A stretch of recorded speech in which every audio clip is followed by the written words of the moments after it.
Welcome to the Library of Virginia.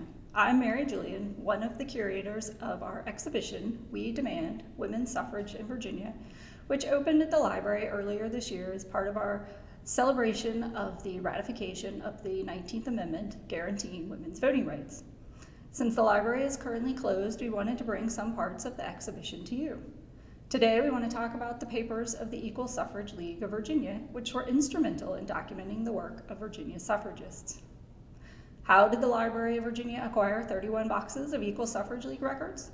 It was primarily thanks to the efforts of one woman, Ida Mae Thompson, who was born in Charlotte County in 1866, and she came to Richmond when she was in her 20s to work as a typist. The Equal Suffrage League had been founded in 1909 to, quote, secure the suffrage for women on equal terms with men.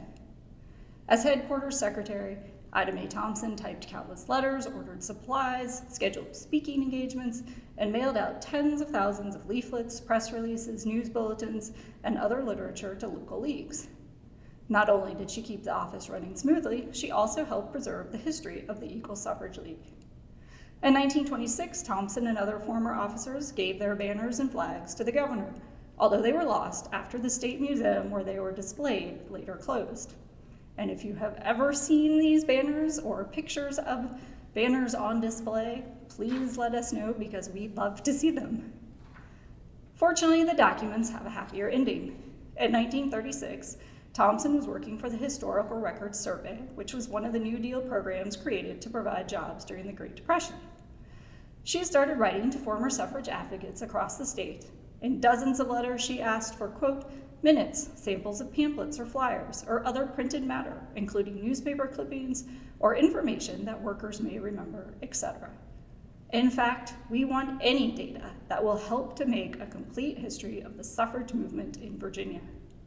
Some women replied, like the president of the Fredericksburg Equal Suffrage League, who wrote that, quote, I kept many such things as you asked for, but finally, being pressed for room to retain such matter, destroyed them all.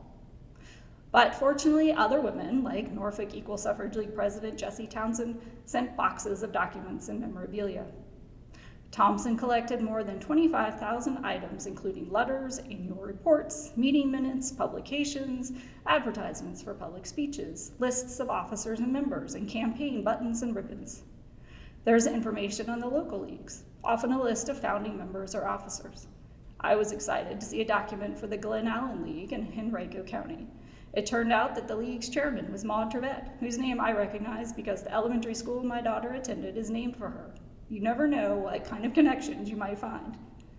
Thompson's own correspondence school suffrage textbook with her name and address penciled inside were part of the collection she donated in 1942 to the State Library. Thanks to her efforts, the records and the history of Virginia's suffrage campaign survived. It's important to remember that the Equal Suffrage League records tell the story of the women's suffrage movement from a certain perspective, because it was an organization that excluded African American women, and it also did not approve of the public protests of the National Woman's Party suffragists. But without the Equal Suffrage League records, it would be almost impossible to document the women fighting for their right to vote, or how they organized, raised money, and led an organization with more than 20,000 members. Without these records, our exhibition would be missing the stories of these women who have been left out of Virginia's history books.